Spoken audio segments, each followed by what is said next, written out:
Oh boy. So tonight we had a bit of a scare. Took my husband out for dinner to a new Mexican restaurant in town, which was nice. We had a good dinner.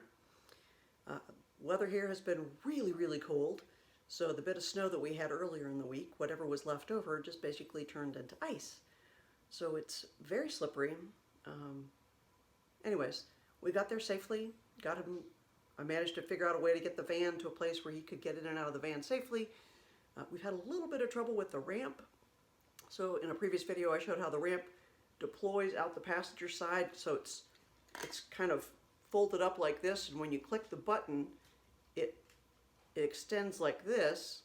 Hi Lucy, she's going to help. And then the van raises and lowers to try to get the ramp as level as possible. But the last couple of times we've taken it out, for some reason, when the door opens and the ramp deploys, it stops like here. So it doesn't actually go all the way, and I don't know why.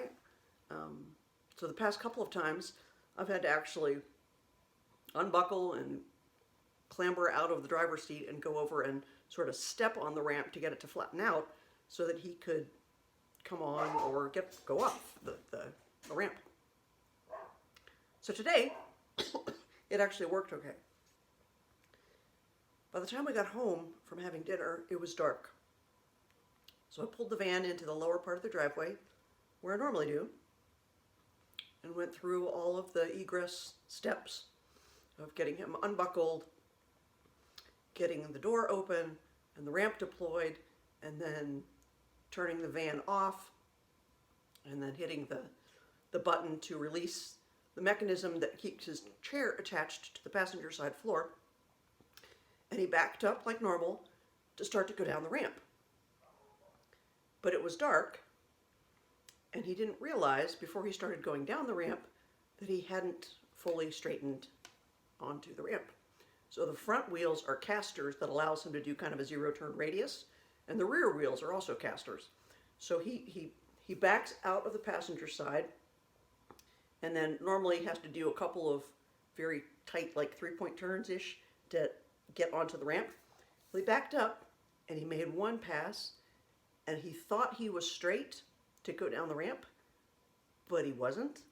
So rather than going down the ramp like this, he went down the ramp like this.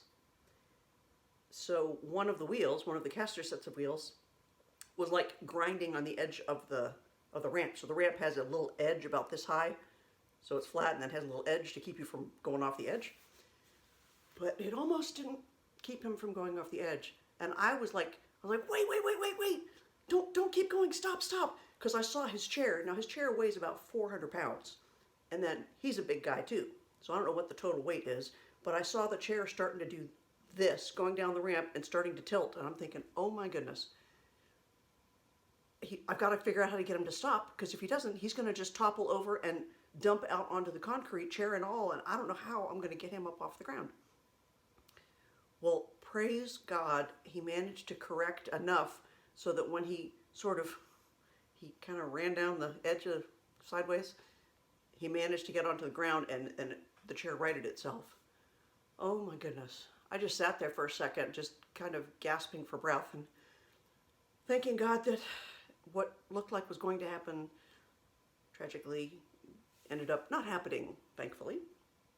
And he was kind of, taken back as well, obviously, because he was the one who was actually in the chair feeling it tilt, and he's going downside. Oh, goodness gracious.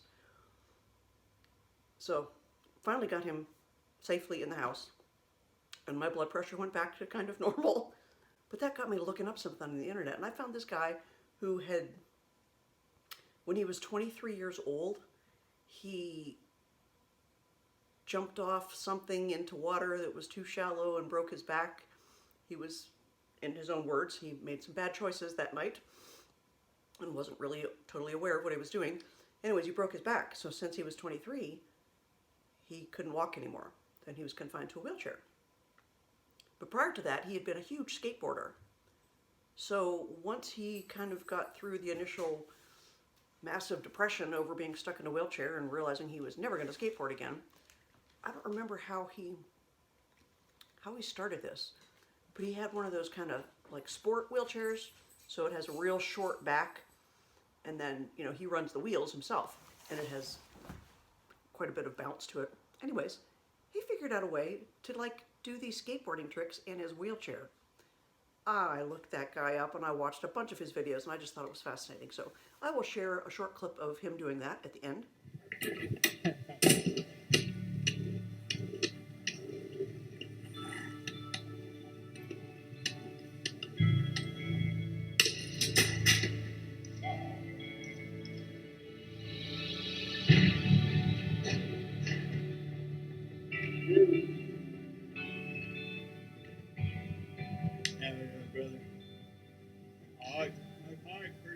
When I first started talking about it, you know, my brother, my mom, some of my friends, they said, "No, Robert, you already heard enough. You know, you don't need to do something like this. Like, it's not possible."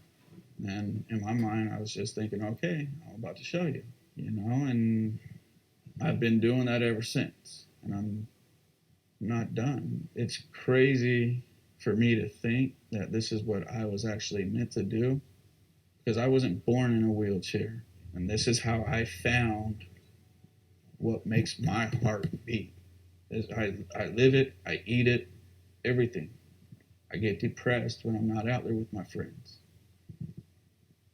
So for me, I do feel like this is what I was meant to do and where I was meant to be. So anyways, all's well that ends well.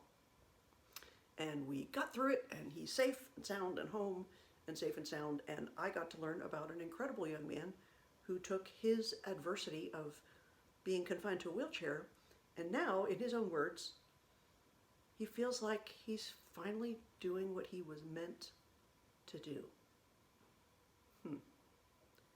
I hope you found what you're meant to do. I kind of think I have now. So, anyways, on that note, take care and God bless.